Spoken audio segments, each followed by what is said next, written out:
shot! Dishes off to Jones, kicks it out to Aaron Hart, 4 seconds. Oh my goodness! He makes the three. Are you kidding me, Aaron Martin?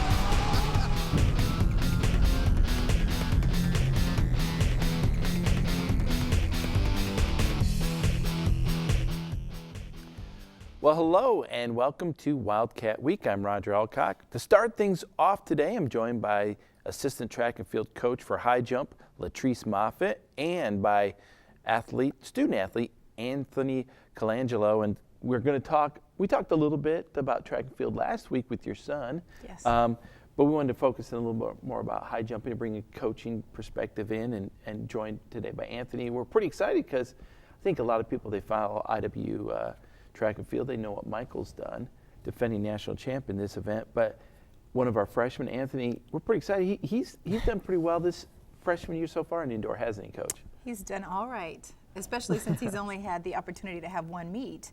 He did very, very well. I'm very proud of Anthony. And with that one meet, Anthony, you've already achieved what we call an A standard for the national meet.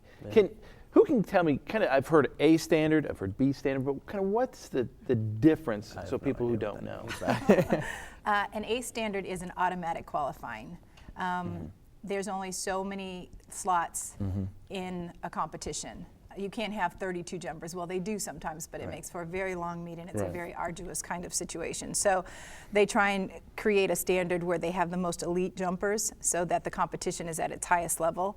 And so if you meet that standard, then that's an automatic qualifying. And that's what the A standard is. The B standard is usually just not even an inch or two right below it, and those marks get put in a holding pattern. So they take the top 16 marks closest to the A standard. And if you make those top 16, then it automatically turns into an A standard, and then they will allow you to compete. But every school has 3 slots where they can take 3 people that they have at the B standard level and submit them, and that's how that second list gets established. So a B standard is great. Oh yeah. But an A standard is really, it's just, you don't have to worry about it anymore, yeah. So Anthony, you're a freshman here now at Indiana Wesleyan. You obviously were a high jumper in high school. Can you tell us, is there something, or what's the biggest difference maybe between being an athlete in high school and now here at the collegiate level? The coaching. Yeah. I mean, we've talked about this a lot. I think here it's a lot more regimented. The coaches care a lot more about your performance and about you personally. Definitely, that's a big thing. In high school, a big part of just going to practice every day was just showing up on time. And if you were there, you were there. But here, it's we come to work. So. And Coach, with high jump, we were talking a little bit before the show. Obviously, there's that baseline of athletic ability. You have to be a good enough athlete to do that. But the high jump is a very, very technical discipline. Tons of technical work and discipline and repetition, and having someone like you on board, that's a big key, isn't it? Oh, that's very gracious of you to say that. But having that specialization at the collegiate level that most high school students won't get. I'm a very technical coach, probably more so than most, and there are different kinds of jumpers. You have power jumpers who don't look real fast when they come to the bar, but they're very strong and they kind of power over. And then you've got speed jumpers who kind of run at it with full speed, which Anthony came in as a speed jumper, but I'm kind of changing him into a technical jumper just because it's going to help him to be healthier throughout the year, and I think it's going to give him his maximum potential. And then you've got kids who are just very naturally athletic. They just have great athleticism, and they have no form it over, and you can watch them jump and you sit there and ask yourself, how in the world did they get over that bar? But they're just very strong, and so you have to know your athlete and what kind of jumper they are, and then you have to kind of start a baseline and start your preseason training with building that base. Anthony really loved building the base in the preseason. You can ask him about that. Well, you have the preseason, you have what you do in the fall, and now we're in the middle of the indoor season. But really, Anthony, all of this is kind of in preparation for the outdoor season, isn't it? Yeah. And it's great to maybe make a national indoor, but once we start the outdoor, that's when things really start to count, don't they? Are there particular personal goals you have for you've already achieved an A standard, but as you look towards this, the last part of this indoor season, then moving to outdoors, particular goals that you have in mind, or is there a mark you'd like to achieve? Yeah, we said at the beginning 6'10", and we still have a lot of time to work on that. So and that's a lot of it is we're taking things slow and working a big part on the technical side. So because I feel like I have the enough power, enough speed. We built that base in the beginning, and so right now we're just focusing in on just the tiny little details that can help me get there. And Coach has been really hammering that down. So. Well, we appreciate you guys coming on in. I know there's a little bit more to the indoor season. Then you have the indoor nationals will be down in Johnson, Tennessee, I believe. And before we know it, in probably less than a month, you guys are going to be, about a month, be outdoors out of Wake Forest, I believe. Weather permitting, yes. We're hoping to get That'd be awesome. some sunshine, yeah. All right. Well, again, thanks for coming in. Good talking to you, Coach, and Anthony, and good luck to you the rest of this year, okay? Yes, sir. All right. Well, when we come back, we'll take a look at how the Lady Wildcats competed at Bethel College, and also women's basketball head coach Steve Brooks, along with senior Carly Koch, will join me to talk about their big game against Taylor University. So stick around.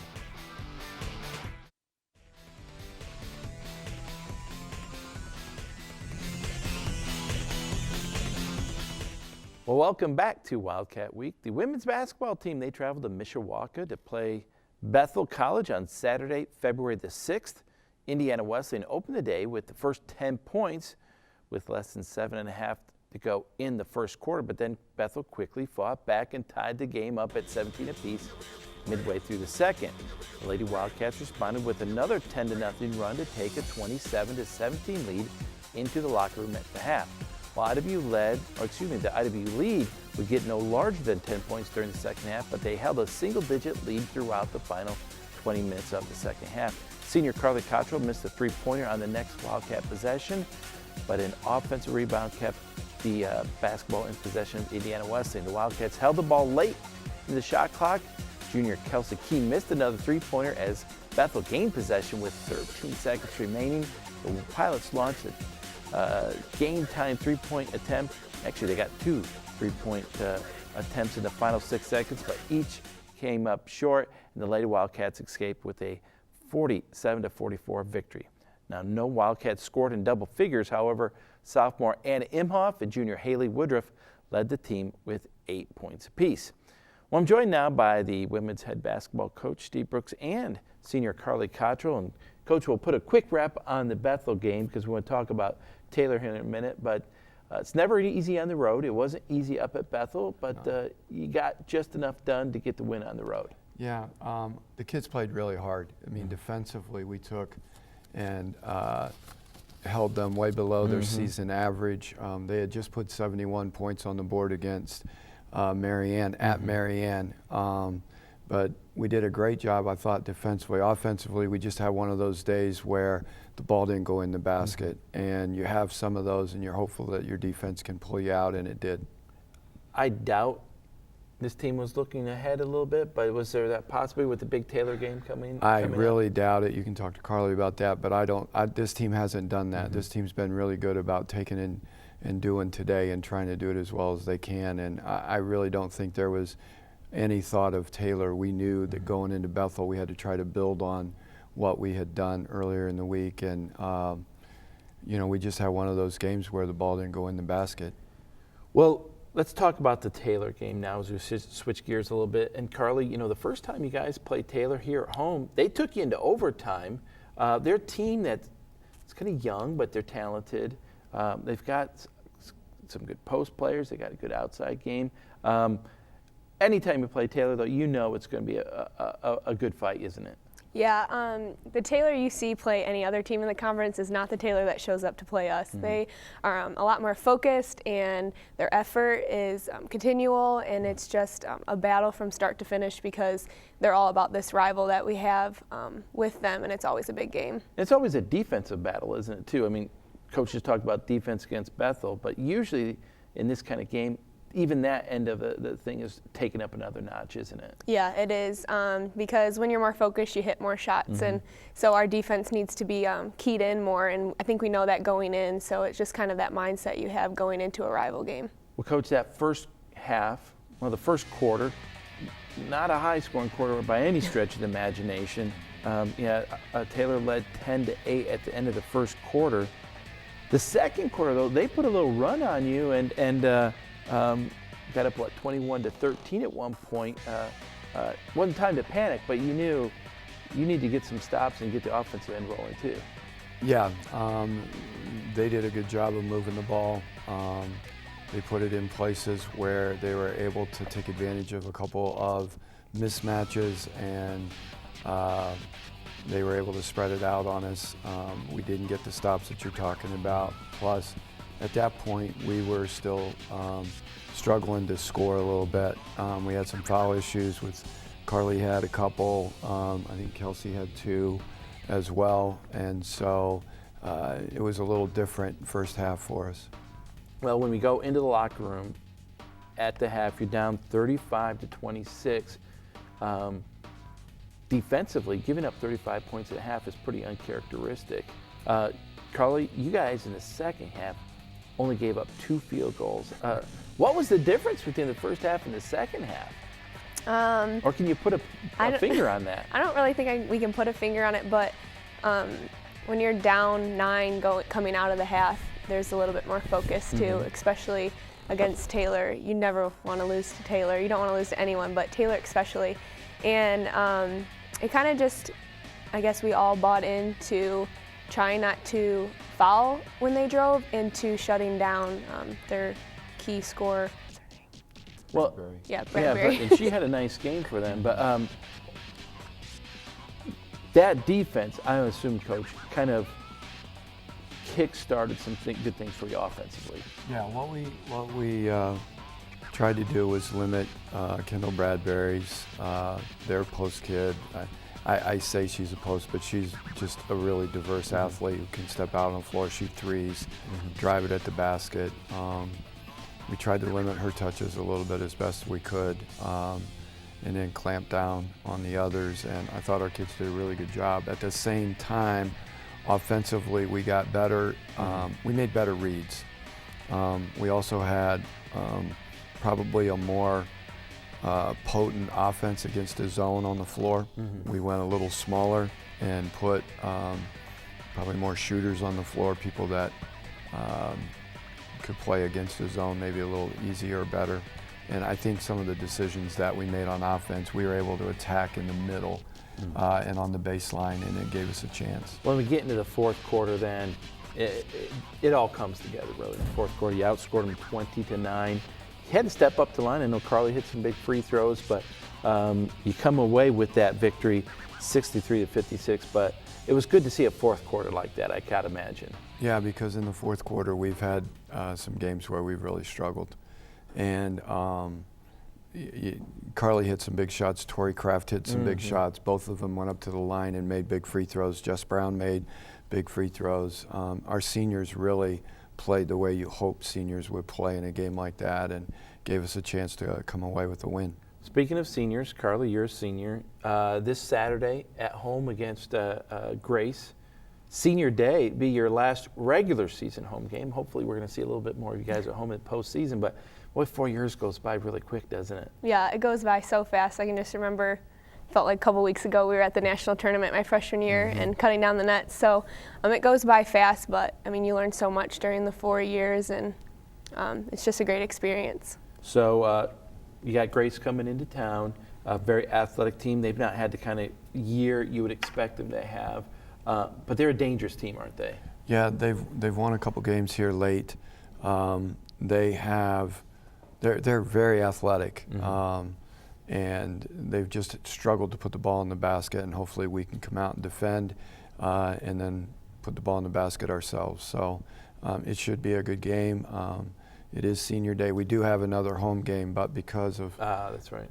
having a number of kids from further away, we made the decision to do senior day on Saturday, so all the parents and grandparents, people that wanted to be there, could be there. That's right. Next week, Mount Vernon Nazarene will on be at home. Wednesday. Yeah. All right. Well, last question for Carly, really quick. Are we predicting a Super Bowl for the Lions next year? We can always hope, right? Always got to be a fan. I'm a lot older than you, and I'm still waiting. But maybe someday. Maybe. All right. Well, thanks for coming on in, Carly and Coach, and good luck this weekend. Congratulations on the big win against Taylor. That was a really big win. Thank you. All right. Well, as we mentioned, the next game for the Wildcats, number 17th ranked team in the nation now, as they host the Lancers of Grace College on Saturday, February the 19th, 1 p.m. game time for that game. Well, when we come back, we'll check in with men's basketball head coach Greg Tonigal, and junior Bob Peters will be in here as well, talk about the men's side of the round ball. So stay tuned. We'll be right back.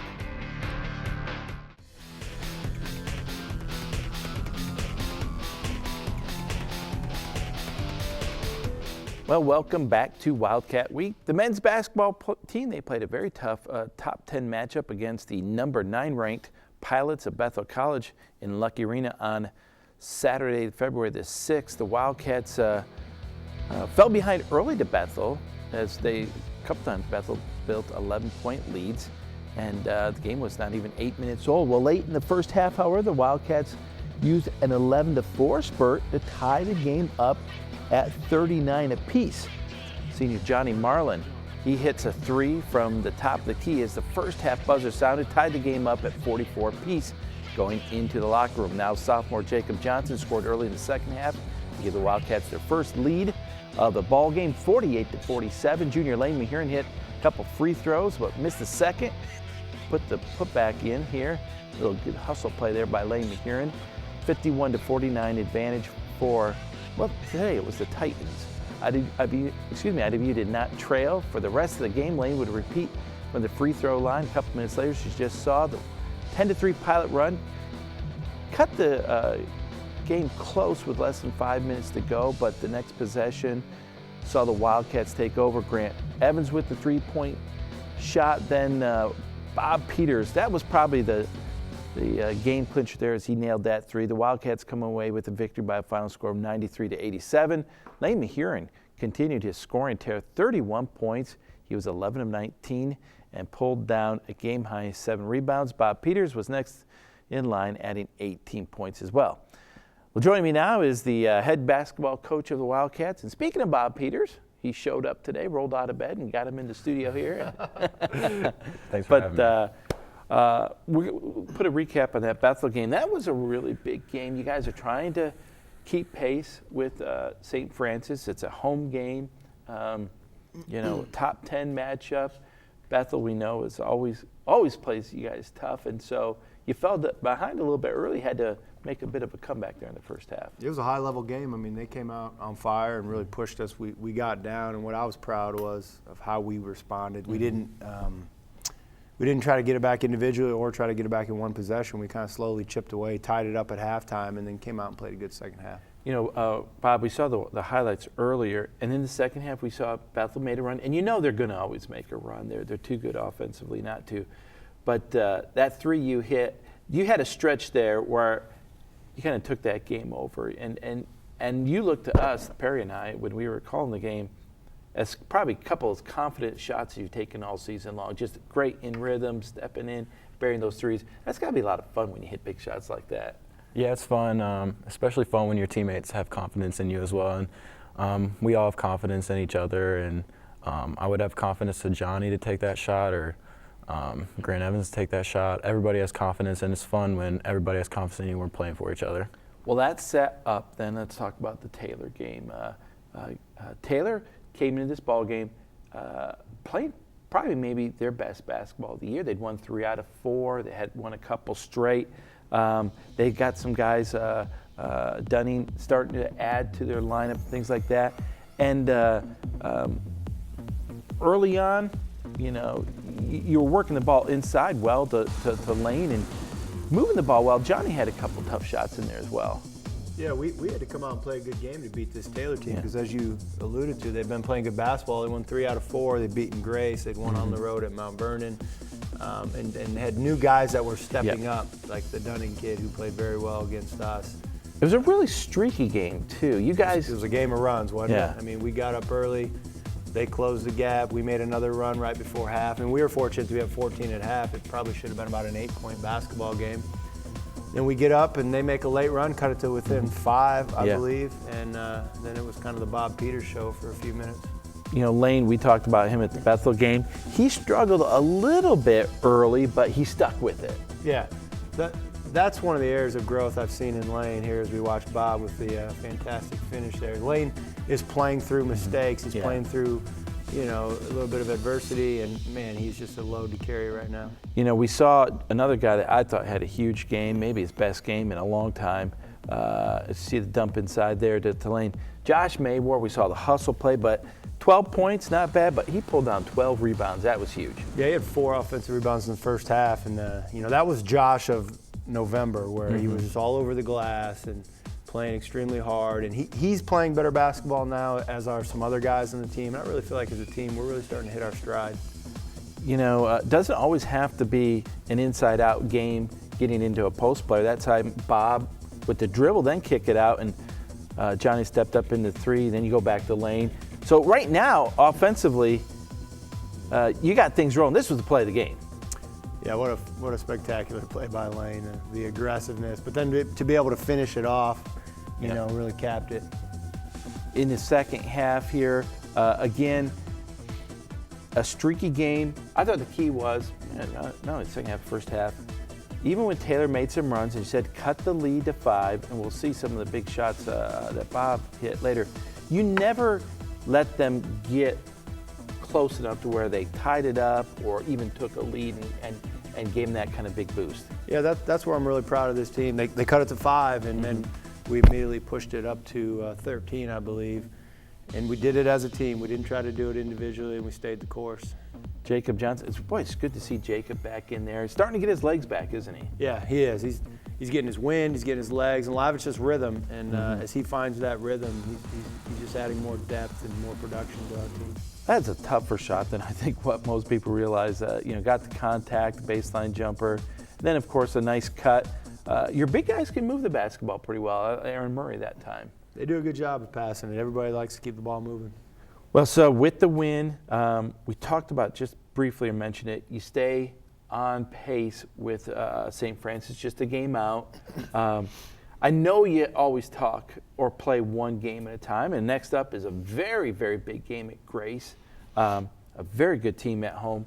But if you want a chance at repeating as regular season conference champion, you've got to win out, I guess, in essence, and beat St. Francis here at home, don't you? Yeah, I mean, all we're concerned about is Grace on Saturday. They're obviously a good basketball team, and what they did to us the first time, they present a lot of challenges to us. But I know our guys are locked in, ready, and looking forward to having another shot at them. Bob, you always get a second chance at a team. They beat you here at home. I know you guys did not feel that you played nearly as well as you could have played against Grace, so you get a shot at them again.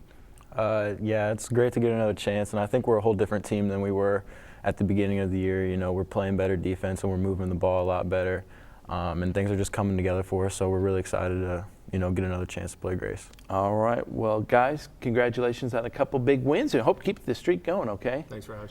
All right, well, as we mentioned, the number 4 ranked team in the nation, the Wildcats, will be traveling to Grace College for a rematch against the Lancers Saturday, February the 13th. Game time is at 3 o'clock.